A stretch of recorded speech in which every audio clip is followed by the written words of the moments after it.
Hello everyone. Hello students. तो आप लोगों का इंतज़ार होता है अब ख़त्म, क्योंकि हम लेकर आए हैं 12th class crash course Bihar board 2024 से 25 वाले स्टूडेंट्स के लिए स्पेशल मैथ के क्वेश्चंस, जो बिहार बोर्ड के एग्ज़ाम्स में आने के बहुत ही ज़्यादा चांसेस है। तो आइए देखते हैं कौन से क्वेश्चंस हैं जिनका सॉल्यूशन हमें जानना बहुत ही ज़्यादा ज़रूरी है, और इस क्वेश्चंस की प्रैक्टिस करना भी बहुत ही ज़्यादा ज़रूरी है। तो आइए देखते हैं हमारा पहला क्वेश्चन क्या है। पहला क्वेश्चन है हमारा इंटीग्रेशन से दिया हुआ है। इंटीग्रेशन याद कीजिए 0 से π/2 √10x बटा √cot x plus √10x dx। अब हमें इसका इंटीग्रेशन याद करना है, तो देख लेते हैं इसका सॉल्यूशन क्या है। सबसे पहले हमें क्या करना है, लिखना है जो भी क्वेश्चंस में दिया रहेगा उसको लिखना है माना कि। अगर इंग्लिश में आप लिखना चाहते हैं तो आप लिख सकते हैं लेट, माना कि लेट लेट आई बराबर इंटीग्रेशन 0 से π/2 √10x बटा √cot x plus √10x dx, और इसे मान लेना है समीकरण 1 यानी कि इक्वेशन 1। कुछ नहीं करना है, जो क्वेश्चंस दिया हुआ है उसी को आई मान लेना है, ठीक है, और उसे इक्वेशन 1 मान लेना है, ठीक है। नेक्स्ट लाइन में हम क्या करेंगे, आई बराबर 0 से π/2। अब इसके अंदर क्या करना है, तो इसका एक फॉर्मूला होता है कि जब भी लिमिट, इसे लिमिट कहते हैं, 0 से π/2 लिमिट दिया रहे, ठीक है, या 0 से a लिमिट दिया रहे, ये फॉर्मूला है। तो इसका फॉर्मूला होता है, आप देख सकते हैं, इसका फॉर्मूला होता है 0 से a f(x) dx बराबर 0 से a f into a minus x dx। यानी कि जो ऊपर में लिमिट दिया रहेगा उसे हमें क्या कर लेना है, a माइनस एक्स कर लेना है, ठीक है। तो आइए इसे हम फॉलो करके देखते हैं। तो हमें क्या करना है कि i बराबर 0 से π/2 √10 π/2 माइनस एक्स। यहाँ पे हमारा लिमिट क्या दिया हुआ है, π/2 दिया हुआ है, ठीक है। तो हम क्या करेंगे, π/2 माइनस एक्स, ठीक है। उसी तरह नीचे भी करना है √cot into π/2 minus x plus, यहाँ पे ये अंडर रूट मैच नहीं है, यहाँ पे ये डिफरेंट है, ठीक। √cot π/2 माइनस एक्स प्लस अलग से √10 π/2 माइनस एक्स, उसके बाद dx लिखना है। नेक्स्ट लाइन में हम क्या करेंगे, क्योंकि हम लोगों को पता है कि tan 90 माइनस थीटा क्या होता है, cot थीटा होता है। tan 90 माइनस थीटा क्या होता है, cot थीटा होता है। तो यहाँ पे tan 90 को हम 90 डिग्री को अगर रेडियन में लिखना चाहेंगे तो क्या लिखेंगे, π/2 लिखते हैं, ठीक है। 90 डिग्री का रेडियन में क्या होता है, वैल्यू π/2 होता है। तो यहाँ पे tan π/2 माइनस एक्स का मतलब tan 90 डिग्री माइनस एक्स है। तो tan 90 माइनस थीटा होता है cot थीटा, तो tan π/2 माइनस एक्स हो जाएगा cot x, ठीक है। तो i बराबर हमारा आ जाएगा 0 से π/2 √cot x बटा √10x प्लस √cot x। यहाँ पे cot π/2 माइनस एक्स हो जाएगा √10x एंड √10 π/2 माइनस एक्स हो जाएगा √cot x, ठीक है। ये दोनों एक दूसरे का अपोजिट होता है, ठीक। tan का वैल्यू cot का वैल्यू tan। इसे मान लेंगे इक्वेशन 2, समीकरण 2। अब क्या करना है कि समीकरण 1 और 2 को जोड़ देना है इक्वेशन 1 प्लस 2 करने पर, ठीक है। तो जब हम इक्वेशन 1 एंड 2 करेंगे तो देखिए यहाँ पर इक्वेशन 1 हमने किसे माना था, इक्वेशन 1 हमने इसे माना था। तो यहाँ पे i बराबर ये वैल्यू दिया हुआ है एंड इक्वेशन 2 में i बराबर ये वैल्यू दिया हुआ है, मतलब कि हमने निकाला, ठीक है। तो यहाँ पे जब हम समीकरण 1 प्लस 2 करेंगे तो i प्लस i 2i हो जाएगा। कैसे, जब हम यहाँ पे i को समीकरण 1 के i को समीकरण 2 के i से जोड़ेंगे, ऑब्वियसली है कि बराबर के पहले वाला जुटेगा तो बराबर के बाद वाला भी जुट जाएगा। तो i प्लस i हो जाएगा 2i, ठीक है। तो जब i प्लस i बराबर 2i हो जाएगा तो हमें इधर के वैल्यू को भी ऐड करना होगा, ठीक है। तो अब हम देख लेते हैं कि इधर क्या वैल्यू दिया था। इधर वैल्यू दिया था 0 से π/2 √10x बटा √cot x plus √10x dx। ये हो गया हमारा समीकरण 1 का वैल्यू, और प्लस करना है 0 से π/2 √cot x बटा √10x plus √cot x dx। ये हो गया हमारा समीकरण 2 का वैल्यू, ठीक है। अब जब हम इसे ऐड करेंगे तो 2i = 0 से π/2, यहाँ पे कुछ सेम लग रहा है। क्या सेम है? √cot x plus √10x and √10x plus √cot x। अब आप 5 + 3 कीजिए या 3 + 5 कीजिए, वैल्यू तो हमेशा 8 ही आएगा। उसी तरह यहाँ पे जोड़ में उल्टा करके भी लिखा हुआ रहता है तो वो वैल्यू क्या होता है? इक्वल ही होता है, समान ही होता है, एक जैसा ही होता है। तो यहाँ पे जो हर है यानी कि डिनोमिनेटर जो है वो सेम है। तो जब हम एलसीएम लेंगे, भीम के जोड़ में क्या करते हैं? एलसीएम लेते हैं। तो जब हम एलसीएम लेंगे तो हमारा क्या आ जाएगा? सेम ही रह जाएगा, ठीक है। और उसके बाद जब हम सेम हर में जब एलसीएम करते हैं तो ऊपर वाला भी जस का तस यानी कि ज्यों का त्यों लिखा जाता है। तो √10x लिखा जाएगा और प्लस √cot x लिखा जाएगा।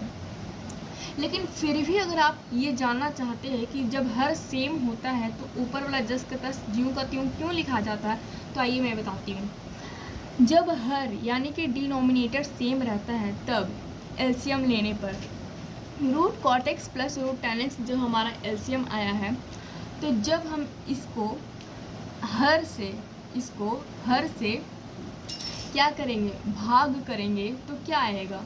2 को 2 से भाग करते तो 1 आता है। तो ये भी सेम टू सेम है, तो इसको एक दूसरे से भाग करेंगे तो 1 आएगा। तो 1 को ऊपर वाले अंश से मल्टीप्लाई करेंगे, तो 1 को किसी से भी मल्टीप्लाई करेंगे तो वही रह जाएगा। तो 1 को ऊपर वाले से यानी √10x से मल्टीप्लाई करेंगे तो √10x ही रह जाएगा। तो आई होप आपको समझ आ गया होगा। अब आगे देखते हैं। मैं एकदम बेसिक से बता रही हूँ ताकि आपको कहीं भी कोई भी कन्फ्यूज़न ना हो। उसके बाद ये दोनों वैल्यू क्या है? इक्वल है। तो जब इक्वल वैल्यू रहता है अंश और हर में तो ये क्या होता है? कट जाता है। तो ये कैंसिल हो गया। कैंसिल होने के बाद यहाँ पे 2i = 0 से π/2 1 आ गया। अब आप सोचेंगे 0 क्यों नहीं आया? क्योंकि ये गुना में है। गुना में 2/2, भागा में मतलब कि भागा गुना दोनों तो एक ही जैसा है। जब 2/2 रहे तो क्या होता है? 2 इकाई 2 में कट जाता है। इसलिए जब ये दोनों सेम है तो ये दोनों एक में कट जाएगा, यानी कि एक बार में ये दोनों कट जाएगा, ठीक है। कुछ नहीं बचता है तो क्या बचता है? भागा या गुना में 1 बचता है, ठीक है, कटने पर। तो जैसे गुना भी आप कह सकते हैं, ये एक तरह से गुना भी आप कह सकते हैं, ठीक है। ये भी गुना में है, भागा में है कह तो सकते हैं, साथ में गुना में भी है, ठीक है। जैसे कि 2/2, ठीक है, ये भागा में है, ठीक है। 2/2 भागा में है, ऑब्वियसली भागा में ही है। लेकिन आप इसे गुना में भी लिख सकते हैं। जैसे 2 गुना आप 1/2 लिख सकते हैं, ठीक है। यहाँ पे 2 गुना 1 जब करेंगे तो 2 ही आ जाएगा, और बटा 2 यहाँ पे 2 से 2 कैंसिल हो जाएगा तो क्या आएगा? 1 आएगा, ठीक है। बस उसी तरह से भागा को आप गुना में भी लिख सकते हैं, ठीक है। नेक्स्ट हमारा हो जाएगा 2i = अब 1 का इंटीग्रेशन क्या होता है? ये फार्मूला है, और फार्मूला हमेशा याद रहना ज़रूरी है, ठीक है। तो मैं आप लोगों को फार्मूला भी बताऊंगी, एकदम रिलैक्स रहिए।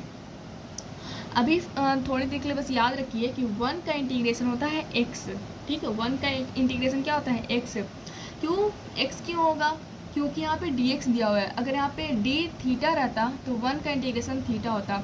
अगर यहाँ पे dz होता तो 1 का इंटीग्रेशन z होता। अगर यहाँ पर d कुछ भी होता तो यहाँ पे जो कुछ भी है वो यहाँ पे 1 का इंटीग्रेशन होता, ठीक है।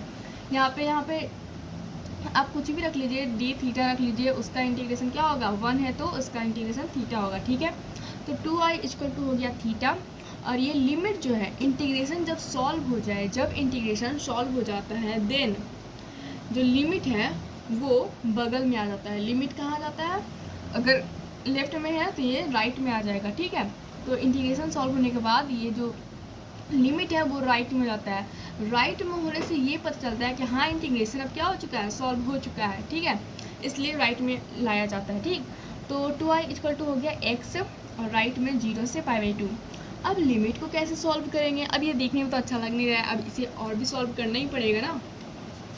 तो अब इसे लिमिट को कैसे सॉल्व करेंगे? तो बहुत ही ईजी तरीका है। इसे हम कहते हैं अपर वैल्यू। इसे क्या कहते हैं? अपर वैल्यू। अपर वैल्यू हमारा क्या है? π/2 है, ठीक है। और इसे हम कहते हैं लोअर वैल्यू। लोअर वैल्यू क्या है? 0, ठीक है। तो 2i इक्वल टू हो जाएगा, एक बार अपर वैल्यू के रखेंगे, फिर बीच में माइनस, फिर एक बार लोअर वैल्यू के रखेंगे, ठीक है। तो 2i इक्वल टू हो जाएगा π/2 माइनस 0, ठीक है। एक बार अपर वैल्यू π/2, फिर बीच में माइनस, फिर लोअर वैल्यू 0, ठीक है। फिर नेक्स्ट लाइन में हो जाएगा हमारा 2i इक्वल टू π/2। किसी भी चीज़ को 0 में घटाने पर या 0 में जोड़ने पर वही चीज़ रह जाता है, ठीक है। तो π/2 माइनस 0 हो गया π/2। और यहाँ पे देखिए 2i क्या है? 2i यहाँ पे गुना में है। 2i मीन्स होता है, 2i का मतलब होता है 2 गुना i, ठीक है। तो जब यहाँ 2 गुना में है तो बराबर के इस साइड आएगा तो भागा में हो जाएगा, तो हो जाएगा i इक्वल टू π/4, ठीक है। अगर आपको यहाँ पे डिटेल से समझना है तो वो भी बता देती हूँ। 2i का मतलब होता है, सबसे पहले ये जानिए कि 2 गुना i होता है, ठीक है। अब ये 2 गुना i है, तो 2 गुना i को अगर 2 गुना i यानी कि 2i इक्वल टू π/2 दिया हुआ है, तो i का वैल्यू कितना हो जाएगा? तो i का वैल्यू हो जाएगा ये 2 इस 2 में क्या हो जाएगा? मल्टीप्लाई हो जाएगा, तो यहाँ पे 2 2 ज़ा 4 हो जाएगा, तो i का वैल्यू हो जाएगा π/4, और यही हमारा आंसर है, ठीक है। तो आई होप आपको अच्छे से समझ में आ गया होगा। अगर आपको कहीं पे भी कोई भी कन्फ्यूज़न है तो आप कमेंट में पूछ सकते हैं, ठीक है। तो अब हम नेक्स्ट क्वेश्चन की तरफ बढ़ने वाले हैं। अगर आपको इसका स्क्रीनशॉट लेना है तो आप स्क्रीनशॉट ले सकते हैं। अगर आपको इसका नोट्स बनाना है तो आप इसका नोट्स भी बना सकते हैं। एंड अगर आपको लगता है कि आप इससे खुद से सॉल्व कर सकते हैं तो आप खुद से सॉल्व करने का अच्छे से ट्राई कीजिए। अगर आपको कहीं पे भी डाउट हो रहा है तो आप इस वीडियो को अच्छे से दोबारा देख सकते हैं। तो आई होप अब आप स्क्रीनशॉट ले चुके होंगे। थोड़ा सा और आगे बढ़ा देते हैं।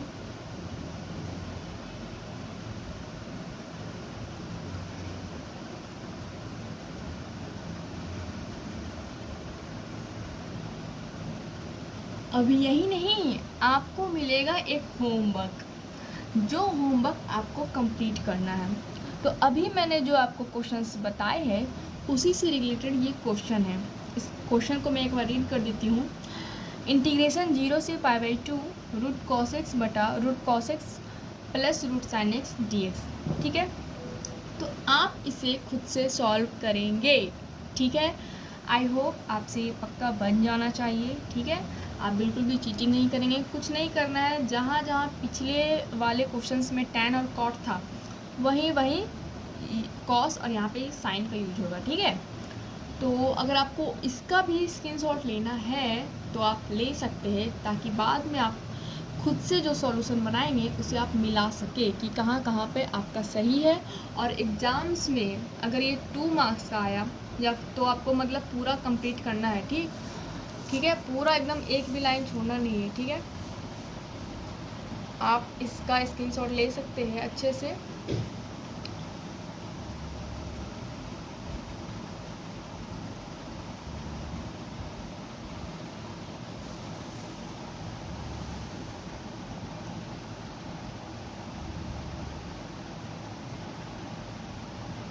आई होप हो गया होगा। अब हम बढ़ेंगे नेक्स्ट क्वेश्चन में, ठीक है। तो फाइनली अब हम लोग पहुँच चुके हैं एक नए क्वेश्चन में, जो क्वेश्चन नंबर 3 में है। तो आइए देखते हैं ये क्या क्वेश्चन कह रहा है। क्वेश्चन कह रहा है कि साबित करें 2 cot इनवर्स 5 प्लस cot इनवर्स 7 प्लस 2 cot इनवर्स 8 इक्वल टू π/4। तो अब हमें इसे साबित करना है, ठीक है। तो इसका कौन सा बेस्ट तरीका रहेगा? तो सबसे पहले हम लोग जानते हैं, जब भी साबित करे वाला क्वेश्चन रहता है, प्रूव डैट वाला क्वेश्चन रहता है, तो हम इसे LHS बराबर RHS के तरह सॉल्व करते हैं, ठीक है, प्रूफ करते हैं। तो सबसे पहले हम मानेंगे LHS बराबर। तो LHS हम किसे मानते हैं? LHS में हम उसे मानते हैं जो लेफ़्ट हैंड साइड में दिया हुआ रहता है। तो हमारे लेफ़्ट हैंड साइड में क्या दिया हुआ है? 2 cot इनवर्स 5 प्लस cot इनवर्स 7 प्लस 2 cot इनवर्स 8। आपको यहाँ पे एक ख़ास बात का ध्यान रखना है कि एग्ज़ाम में क्या करना है कि जैसा क्वेश्चन में एलएचएस दिया हुआ है, टू कॉपी आपको वैसा ही एलएचएस लिखना है। क्या? जैसा एग्ज़ाम में एलएचएस दिया हुआ है आपको सेम टू सेम वैसा ही एलएचएस लिखना है। अगर आप फर्स्ट लाइन में ही अगर आप क्वेश्चन को आगे पीछे करके लिख देंगे तो जो एग्ज़ामिनर है उसे समझने में थोड़ी प्रॉब्लम होगी। तो आप एक लाइन बचाने के चक्कर में अपना एक नंबर कम ना कर ले, इसलिए। और एग्ज़ाम्स में पेपर भी अच्छे मिलते हैं, 32 पेज रहते हैं, तो आप आराम से पेज का इस्तेमाल कर सकते हैं, ठीक है। तो एलएचएस जो दिया हुआ है उसे आपको 2 कॉपी लिखना है, ठीक। तो यहाँ पे कुछ भी हमने चेंजेस नहीं किया है। यहाँ पे 2 cot inverse 5 है तो हमने 2 cot inverse 5 लिखा, प्लस cot inverse 7 है तो प्लस cot inverse 7 लिखा, एंड प्लस 2 cot inverse 8 है तो प्लस 2 cot inverse 8 लिखा। आपको एग्ज़ाम में डायरेक्ट ये लाइन बिल्कुल नहीं लिखना है, ठीक है। ये जो लाइन है ये नहीं लिखना है, आपको फर्स्ट लाइन 2 कॉपी जो एग्ज़ाम क्वेश्चन में दिया हुआ है वही लिखना है, ठीक, ताकि एग्जामिनर को कोई भी प्रॉब्लम ना हो। देन उसके बाद आप कर सकते हैं, उसके बाद आपको जो हेर फेर करना है वो आप कर सकते हैं, ठीक है। उसके बाद हमें करना क्या है, उसके बाद हमें वो करना है जिससे हमारे क्वेश्चंस को बनाने में आसानी हो। जैसे कि यहाँ पे हमें 2 को एक जगह रखना है, ठीक है, 2 को, यानी कि जो कॉमन है, ठीक। तो यहाँ पे 2 cot inverse 5 कॉमन है एंड 2 cot inverse 8 कॉमन है। इसमें कॉमन क्या है, इसमें 2 कॉमन है, यानी कि 2 इसमें क्या है, कॉमन है, ठीक। क्या cot inverse 7 में 2 है, बिल्कुल नहीं। तो हम लोग इसे 2 cot inverse 8 plus 2 cot inverse 5 लिख लेंगे। अब यहाँ पे क्वेश्चन आ रहा है कि सबसे पहले हम 2 cot inverse 8 क्यों लिखेंगे, हम सबसे पहले 2 cot inverse 5 क्यों नहीं लिखेंगे। वो इसलिए क्योंकि जो नंबर सबसे बड़ा रहता है पहले उसे लिखने में हमें ज़्यादा आसानी होती है बाद में कैलकुलेशन करने में। फॉर एग्ज़ाम्पल अगर यहाँ पे माइनस होता तो हमें घटाने में निगेटिव अंक आते, ठीक है, नेगेटिव डिजिट आता तो आगे जाके प्रॉब्लम, माइनस तो पता ही है माइनस कितना प्रॉब्लम क्रिएट करता है आगे जाके। तो हमें सबसे पहले क्या करना है, प्लस हो या माइनस हो, खास ध्यान रखना है कि जो सबसे बड़ा डिजिट है उसे हमें क्या करना है, पहले लिखना है बड़ा नंबर को, ठीक है। तो यहाँ पे इसलिए हम यही कारण है कि यहाँ पे हम 2 cot inverse 8 को पहले लिखेंगे और 2 cot inverse 5 को बाद में, ठीक है। अगर यहाँ पे 2 cot inverse 9 होता और 8 होता तो यहाँ पे हम 9 पहले लिखते और 8 बाद में। 6 और 5 होता तो 6 पहले 5 बाद में, क्योंकि 6 बड़ा है। हो गया। अब नेक्स्ट देखते हैं। नेक्स्ट लाइन में क्या करना है कि हम लोगों को पता है कि कॉट से ज़्यादा हम लोग को बनता नहीं है, ठीक है। तो कॉट क्या है ना, थोड़ा ज़्यादा कॉट से उतनी जल्दी बनती नहीं है, इसलिए क्या करते हैं कि कॉट को ना टैन में चेंज कर देते हैं। कॉट का फॉर्मूला थोड़ा अटपटंगा टाइप का है, तो कॉट से ज़्यादा बनता नहीं है, इसलिए हम लोग टैन में कॉट को बदल देते हैं, ठीक है। तो कॉट इनवर्स 8 को क्या करेंगे, टैन इनवर्स 1/8 लिख देंगे। ऐसा क्यों, ऐसा इसलिए क्योंकि कॉट का अपोजिट होता है टैन। अगर कॉट इनवर्स 5 है तो उसे हम लिख सकते हैं टैन इनवर्स 1/5। 5 का उल्टा क्या होता है, 1/5 होता है। आप लोगों ने 8th क्लास में पढ़ा होगा कि व्युत्क्रम इंग्लिश में एक होता है 5 का व्युत्क्रम। 5 का व्युत्क्रम क्या होता है, बिहार बोर्ड के बच्चे एनसीईआरटी में ये पढ़े होंगे ज़रूर कि 5 का उल्टा क्या होता है, 1/5 होता है। उसी तरह से यहाँ पे 2 cot इनवर्स 8 है तो यहाँ पे 2 tan इनवर्स 1/8 हो जाएगा। cot का उल्टा tan और 8 का उल्टा 1/8। समझ में आ गया। अब लिखेंगे प्लस 2 cot इनवर्स 5 को लिखेंगे 2 tan इनवर्स 1/5, फिर प्लस cot इनवर्स 7 को लिखेंगे tan इनवर्स 1/7, ठीक है। यहाँ पे जो ट्रिग्नोमेट्रिक फंक्शन यानी कि इन्वर्स ट्रिग्नोमेट्रिक फंक्शन है वो भी उल्टा में चेंज हो गया और जो डिजिट है वो भी उल्टा में चेंज हो गया। अब नेक्स्ट लाइन में क्या करना है, यहाँ पे हम लोगों को सबसे पहले तो ये पता ही स्टार्टिंग में ये पता था कि यहाँ पे क्या कॉमन है, 2 कॉमन है, तो हम 2 को क्या कर लेते हैं, एक जगह लिख लेते हैं, यानी 2 हम लोग कॉमन ले लेते हैं। उसके बाद जो बच गया कॉमन लेने के बाद क्या बचा, tan inverse 1/8 plus tan inverse 1/5, फिर लिखना है प्लस tan इनवर्स 1/7 जो साइड में साथ में ही चलते रहेगा।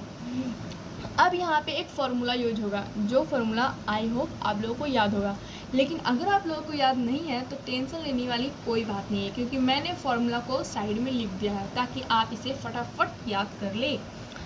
चूँकि फार्मूला होता है tan inverse a plus tan inverse b equal to tan inverse a plus b बटा 1 माइनस ab, ठीक है। फिर से मैं रेटिंग कर लेती हूँ, tan inverse A plus tan inverse B is equal to tan inverse A plus B बटा 1 माइनस ए बी। ठीक है, अब क्या करना है, यहाँ पे हमें इसे फॉलो करना है। ठीक, फॉर्मूला याद करने में तभी मज़ा आता है जब इसे हम क्वेश्चंस में फॉलो करते हैं। ठीक है, तो अब हम क्या करेंगे, यहाँ पे 2 tan इनवर्स 1/8 दिया हुआ है प्लस tan इनवर्स 1/5 दिया हुआ है। ठीक है, यहाँ पे एक बात का खास ध्यान रखिएगा कि आप इसे अब 2 tan इनवर्स 1/8 नहीं पढ़ सकते हैं, क्योंकि ये 2 केवल tan इनवर्स 1/8 के लिए नहीं है, ये tan inverse 1/8 plus tan inverse 1/5 दोनों के लिए है। इसलिए अब इसे इस तरह से पढ़ना होगा, 2 into tan inverse 1/8 plus tan inverse 1/5।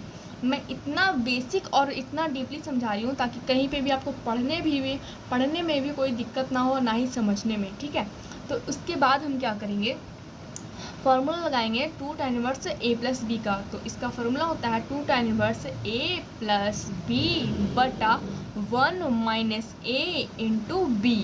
ठीक है, इंटू मतलब गुना। ठीक है, फिर से 2 tan inverse A plus B बटा 1 माइनस ए इंटू बी, फिर प्लस साथ में जो हमारा tan इनवर्स 1/7 साथ में आ रहा था ऊपर से, वही साइड में लिख देंगे। ठीक है, उसके बाद हमें क्या करना है, कैलकुलेशन, जो करने में मैथ के स्टूडेंट्स को बहुत ही मज़ा आता है। तो आइए करते हैं कैलकुलेशन फटाफट। 2 tan इनवर्स, यहाँ पे हमारा एलसीएम हो जाएगा 8 और 5 का 40 यानी कि 40। तो यहाँ पे एलसीएम 40 हो गया, और ये भीम का जोड़ जो बहुत ही छोटे छोटे बच्चे को भी आता है, भीम का जोड़। ठीक है, तो इसे आप कैलकुलेशन करेंगे तो आ जाएगा 40 को, फिर भी मैं बेसिक से बता देती हूँ ताकि कोई भी प्रॉब्लम ना हो। 40, यहाँ पे सबसे पहले हम एलसीएम लेंगे। ठीक, तो एलसीएम में यहाँ पे 8 और 5 क्या है, डिफरेंट है। ठीक, तो अगर सेम रहता, अगर दोनों 5 होता तो डायरेक्ट 5 लिख देते। ठीक, लेकिन यहाँ डिफरेंट है और इन दोनों में कुछ भी कॉमन नहीं है 8 और 5 में। तो जब कॉमन नहीं है तो हम इसे डायरेक्ट क्या करेंगे, मल्टीप्लाई कर देंगे। तो हो जाएगा 8 5 जा 40। ओके, उसके बाद इस 40 को हर से यानी कि 8 से क्या भाग देंगे, भाग देने के बाद क्या होगा, 5 आएगा। 5 को क्या करना है, 5 को ऊपर अंश यानी 1 से मल्टीप्लाई कर देना है, देन हमारा रिजल्ट 5 आएगा। फिर प्लस उसी तरह इसमें भी करना है, 40 को 5 से भाग देना है, तो आएगा हमारा 8, भागफल 8 आएगा, और 8 को 1 से मल्टीप्लाई कर देना है यानी कि अंश से, यानी कि नॉमिनेटर से मल्टीप्लाई कर देना है, देन हमारा 8 आएगा। ठीक है, फिर नीचे क्या करना है, यहाँ पे मल्टीप्लाई। देखिए आप लोगों ने बचपन से पढ़ा होगा, पहले काकर पीछे भाग तब गुना तब जोड़ घटाओ। फिर से मैं बोल देती हूँ, पहले काकर पीछे भाग तब गुना तब जोड़ घटाओ। ठीक है, तो यहाँ पे क्या करना है कि सबसे पहले माइनस दिया हुआ है और यहाँ पे गुना दिया हुआ है, तो आपको बिल्कुल भी मतलब हेडक नहीं लेना है कि पहले क्या करें, सबसे पहले हम लोग गुना करते हैं। सबसे पहले क्या करते हैं, गुना। ठीक, माइनस और गुना जब रहे तो सबसे पहले गुना किया जाता है, पहले काकर पीछे भाग तब गुना तब जोड़ घटाओ। ठीक है, तो गुना सबसे पहले करेंगे तो हो जाएगा 1 1 जा 1 हो जाएगा और 8 5 जा 40 हो जाएगा। तो यहाँ पे हमारा 1 माइनस 1 बटा 40 हो जाएगा। ठीक है, मैं यहाँ पे लिख देती हूँ, क्या होगा, 1 माइनस 1 बटा 40। ठीक है, ये आ जाएगा हमारा। तो यहाँ पे क्या है, 1 के नीचे कुछ भी नहीं है तो क्या है, 1 है। तो यहाँ पे 40 और 1 का, यहाँ पे भीम का घटाव करेंगे हम लोग। ठीक है, तो यहाँ पे 40 और 1 का एलसीएम क्या हो जाएगा, कुछ भी मैच नहीं कर रहा है, तो यहाँ में डायरेक्ट मल्टीप्लाई कर देंगे तो हो जाएगा 40 और 1 का एलसीएम 40। ठीक है, तो यहाँ पे 40 कर देंगे, उसके बाद 40 को आपको भीम का घटाव आता ही होगा, तो यहाँ पे हम लोग का डायरेक्ट हो जाएगा 40 माइनस 1 इक्वल टू 39/40। ठीक है, तो यहाँ पे हम लिख देते हैं, यहाँ पे हो जाएगा हमारा 40 माइनस 1 बटा 40। ठीक, तो यहाँ पे 40 से 40 कैंसिल हो जाएगा। अब आप बोलेंगे 40 से 40 कैंसिल कैसे होगा और क्यों होगा और कैसे पता चलेगा कि ये 40 से 40 कैंसिल होगा, तो बहुत ही इजी ट्रिक है, आप इस ट्रिक को याद रखिएगा, समझने में आसानी होगी। कि जब भी a बटा b और बटा c और बटा d हो, जब भी a बटा b बटा c बटा d हो, तो इसे हम गुना में अगर लिखना चाहते हैं तो इसे इस तरह से लिखेंगे, a बटा b गुना d बटा c। क्या लिखेंगे, a बटा b गुना d बटा c लिखेंगे। ठीक है, तो इससे क्या होगा, हमारा जो भी कॉमन रहेगा वो कैंसिल हो जाएगा। अगर मान लीजिए यहाँ पे डी नहीं है, यहाँ पे बी है, मान लीजिए थोड़ी देर के लिए बी है, तो यहाँ पे भी डी नहीं, यहाँ पे बी हो जाएगा, तो यहाँ बी से बी कैंसिल हो जाएगा, तो हमारा आंसर A/C आ जाएगा। ठीक है, तो इस तरह से। ठीक है, तो आपको क्या याद रखना है कि A/B/C/D जब भी हो तो हम क्या करेंगे, इन दोनों को ऊपर जाके गुना में आपस में उलट देंगे। ठीक है, अब आगे बढ़ते हैं। अब यहाँ पे कैलकुलेशन करने पे 8 और 5 13 हो जाएगा, और यहाँ पे 40 - 1 39 हो जाएगा, क्योंकि 40 से 40 तो कैंसिल हो चुका है। देन क्या करना है, 2 tan inverse 1 13/39 plus tan inverse 1/7 जो ऊपर से चलता आ रहा था। तो यहाँ पे हमें 13 या 39 कट गया है, यानी कि 13 3 जा 39, 2 tan inverse 1/3 plus tan inverse 1/7, ये हमारा क्या आ चुका है, मतलब कि हमारा वैल्यू आया है। अब इसे भी हमें लोग को सॉल्व करना होगा। ठीक है, तो यहाँ पे जब हम सॉल्व करेंगे तो यहाँ पे भी एक फार्मूला होता है जो कि आपको शायद ही याद होगा, बट आप अच्छे से याद कर लीजिए। फार्मूला मैं यहाँ पे लिख दी हूँ। यहाँ पे फार्मूला होता है 2 tan inverse x equal to tan inverse 2x/1 - x²। ये एक फार्मूला है, 2 tan inverse x equal to tan inverse 2x/1 - x²। तो इस फार्मूला को यहाँ पे हम लोग फॉलो करेंगे। ठीक है, तो यहाँ पे क्या लिखा है, 2 tan इनवर्स x, यहाँ पे x का वैल्यू कितना है, 1/3। ठीक है, तो यहाँ पे लिखेंगे tan इनवर्स 2x, यानी कि 2 × 1/3/1 - x², यानी कि 1 - 1/3 का होल स्क्वायर, प्लस 1 - 1/3 का स्क्वायर। ठीक है, 1 - 1/3 का स्क्वायर प्लस tan इनवर्स 1/7। उसके बाद हम लोग को क्या करना है, कैलकुलेशन करना है। तो पिछले पेज से हमारा जो कैलकुलेशन होकर आया वो आया हमारा tan इनवर्स 2/3/1 - 1/9। ठीक है, फिर प्लस tan इनवर्स 1/7। उसके बाद यहाँ पे फिर से भीम का घटाव है, यहाँ पे 1 के नीचे कुछ भी नहीं है तो क्या है, 1 है। ठीक है, 1 के नीचे कुछ भी नहीं है तो 1 है। तो यहाँ पे tan इनवर्स 2/3/9 - 1/9, यहाँ पे भीम का घटाव है, प्लस tan इनवर्स 1/7। उसके बाद यहाँ पे 3 3 जा 9 कैंसिल हो जाएगा, जो मैंने पीछे फॉर्मूला बताया था A/B/C/D उसी के अकॉर्डिंग। ठीक है, तो उसके बाद हमारा जो भी काट कुट के आएगा हमारा tan इनवर्स 2/8/3। ठीक है, 2/8/3 आएगा, क्योंकि यहाँ 3 3 जा 9 कटा है, तो यहाँ पे 3 हमारा बचेगा। ठीक है, उसके बाद हम लोगों का हो जाएगा हमारा टोटल कैलकुलेट करने के बाद हमारा आएगा क्या, tan inverse 3/4 plus tan inverse 1/7। अब आप कहेंगे ये tan इनवर्स 3/4 कहाँ से आया। अब यहाँ पे 2 4 जा 8 कैंसिल हुआ, 2 4 जा 8 क्या हो गया, कैंसिल हो गया। ठीक है, क्योंकि डिवाइड में है इसलिए। फिर हम लोगों को एक फार्मूला पीछे पढ़ा था tan inverse A plus tan inverse B का फार्मूला, तो यहाँ पे फार्मूला हो जाता है tan inverse A plus B/1 - A × B। Okay, तो अब इसे हम लोग क्या करेंगे, कैलकुलेट करेंगे। कैलकुलेट करने के बाद हमारा आएगा tan इनवर्स 21 + 4/28, जो LCM लेकर आया है 7 और 4 का, (1 - 3/28). उसी तरह आगे हो जाएगा tan इनवर्स 25/28, फिर 28 - 3/28। ठीक है, उसके बाद हमारा हो जाएगा 28 से 28 cancel, then tan inverse into 25/25, 25 से भी 25 कैंसिल हो जाएगा, क्योंकि यहाँ पे 28 - 3 हो जाएगा 25। उसके बाद जब 25/25 आपस में कैंसिल हो जाएगा तो हमारा आएगा 1, यानी कि tan इनवर्स 1, और tan इनवर्स 1 इक्वल टू होता है π/4। अब tan इनवर्स 1 इक्वल टू π/4 कैसे होता है, तो हम यहाँ पे पूछेंगे कि tan में